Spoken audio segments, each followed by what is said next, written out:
মা শারদার ওপর যোগেন মারও একদিন সংশয় এসেছিল। তারপর ঠাকুর যা দেখালেন তা আজও কোটি কোটি ভক্তকে শিক্ষা দিয়ে থাকে। যোগেন মারও মনে প্রশ্ন জেগেছিল, ঠাকুর এত ত্যাগী, অথচ মা যেন সংসারের জন্যই ব্যস্ত।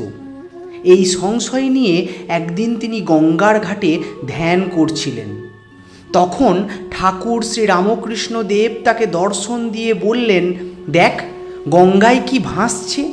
যোগেন মা দেখলেন একটি সদ্যজাত শিশুর দেহ গঙ্গায় ভাসছে। ঠাকুর বললেন, গঙ্গা কি কখনো অপবিত্র হয়? মাকেও তেমনি জানবে, ওর ওপর কখনো সন্দেহ আনবে না। যোগেন মা সঙ্গে সঙ্গে মায়ের কাছে গিয়ে ক্ষমা চান। মা স্নেহ ভরে বললেন, সংশয় আসবে, আবার বিশ্বাসও হবে। এইভাবেই পাকা বিশ্বাস জন্মায়।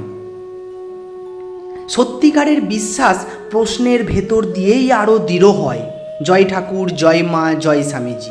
এরকম আরও ভিডিও পেতে আমাদের এই চ্যানেলটি সাবস্ক্রাইব করে আমাদের পাশে থাকুন। ধন্যবাদ।